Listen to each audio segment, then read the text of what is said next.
हमारे YouTube channel only viewers पर आज जो मैं आपसे बात करने आया हूँ, आज जिस पर्सनैलिटी को आज हम लेकर आए हैं उनके बारे में हम बात करेंगे।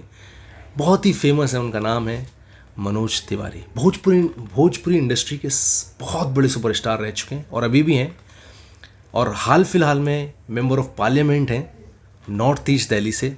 हालांकि वो तीसरी बार उनका कार्यकाल शुरू हुआ है ये, और बहुत बेहतरीन सिंगर है।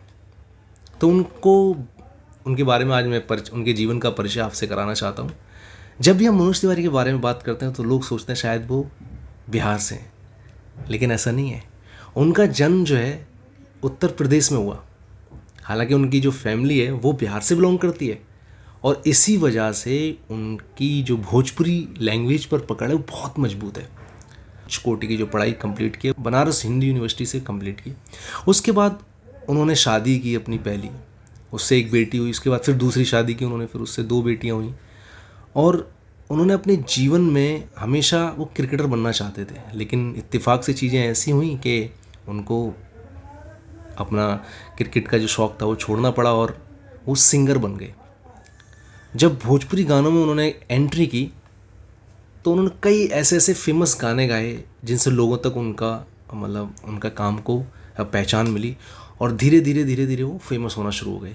जब सिंगिंग में फेमस शुरू हुए होना, तो इसी बीच भोजपुरी इंडस्ट्री के जो फिल्म मेकर्स थे उनके ऊपर ध्यान पड़ा और उन्होंने उनको मूवियाँ देना शुरू की।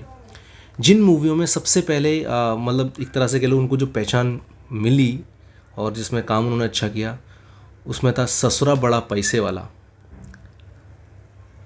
दरोगा बाबू, आई लव यू। ये उन मूवीज़ के टाइटल हैं, और ये काफ़ी फेमस हो चुके थे उस वक़्त। उसके बाद फिर इन्होंने क्या काम किया, इन्होंने पॉलिटिक्स ज्वाइन करने की सोची। बल्कि ये एक तरह से पॉलिटिक्स में पहले से भी थोड़ा रुझान रखते थे।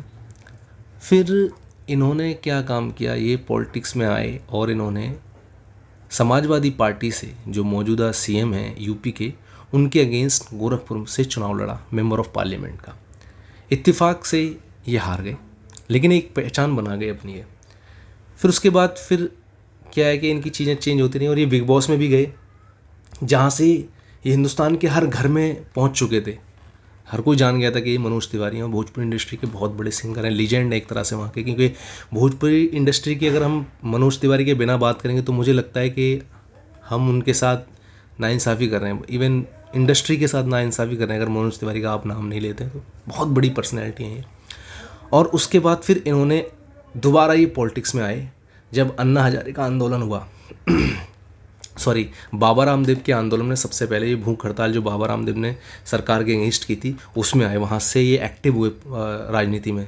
उसके बाद फिर उन्होंने अन्ना हजारे का जो भूख हड़ताल का आंदोलन था उसमें ये आए, उसमें भी इन्होंने काफ़ी बढ़ चढ़ कर हिस्सा लिया। और इसी बीच इनको ये दिल्ली से, नॉर्थ ईस्ट दिल्ली से चुनाव लड़ते हैं, और इत्तेफाक कह लो, किस्मत कह लो, ये जीत जाते हैं 2014 का चुनाव। सबसे पहले 2014 में मेंबर ऑफ पार्लियामेंट बनते हैं, उसके बाद सांसद बन जाते हैं, संसद में पहुंचते हैं।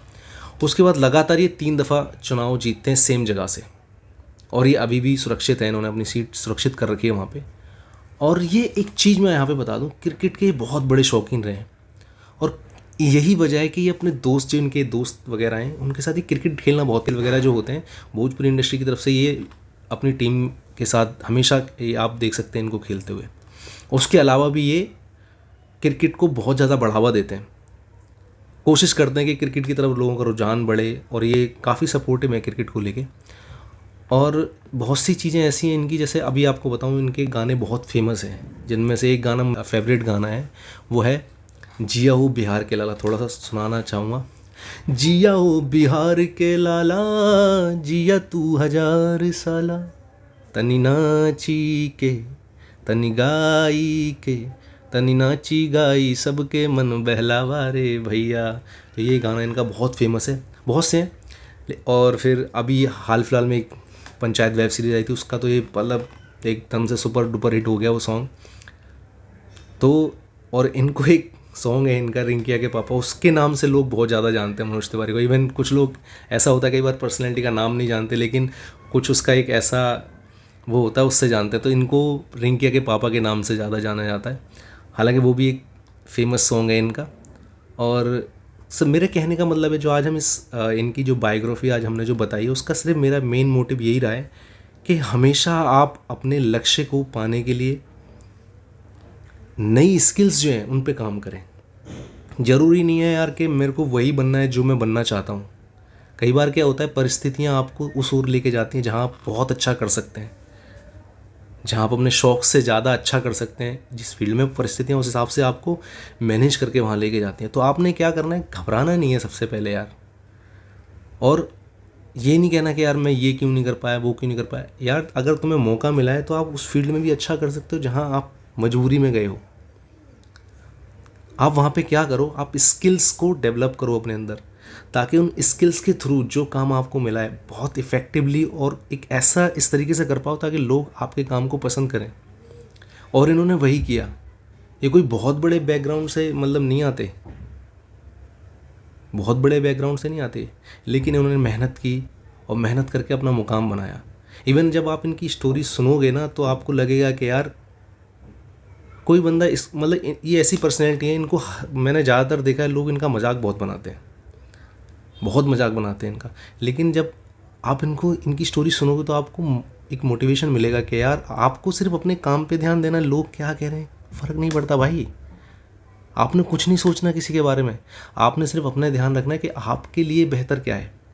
तो मतलब मनोज तिवारी की जो मुझे पर्सनैलिटी लगी वो यही लगी कि उस बंदे ने कभी दूसरे बंदों से नहीं देखा कि यार ये मेरा मजाक उड़ा रहा है तो मेरे को ये काम नहीं करना चाहिए। जिस काम को इन्होंने करना था उसको किया और बखूबी किया। इनको देखो, आप एक्टिंग में देख लो, लोहा मनवा चुका है भाई बंदा भोजपुरी इंडस्ट्री के अंदर। इससे बड़ा नाम है लोगों के, लेकिन ये इसका अपना एक वजूद है। सिंगिंग में इसका बंदे का अपना एक वजूद है। पॉलिटिक्स यार, पॉलिटिक्स में भाई साहब 3 दफ़ा सांसद रहना कितनी बड़ी बात है। वो भी सांसद यार, एमएलए नहीं, सांसद। और वो भी उस जगह जहाँ का वो है भी नहीं। इवन कह लो कि मतलब उसका जन्म कहाँ हुआ है, वो आके कहाँ रहा है, उसके बाद फिर वो कहाँ से चुनाव लड़ता है, और उसने वहाँ पे 3 दफ़ा वो सांसद रह चुका है उस जगह का। भाई साहब कितनी बड़ी बात है ये। मतलब एक तरह से कहते हैं ना कि आपने सिर्फ कर्म करते जाना है, फल की चिंता नहीं करनी भाई। अगर आप ईमानदारी से किसी भी काम के लिए लगेंगे, लगन से, तो आपको वहाँ कामयाबी मिलेगी, ईमानदारी से। और यही था मतलब मेरा कि मैं आप लोगों तक इस वीडियो के थ्रू इनके जीवन का परिचय दूं। Thank you so much.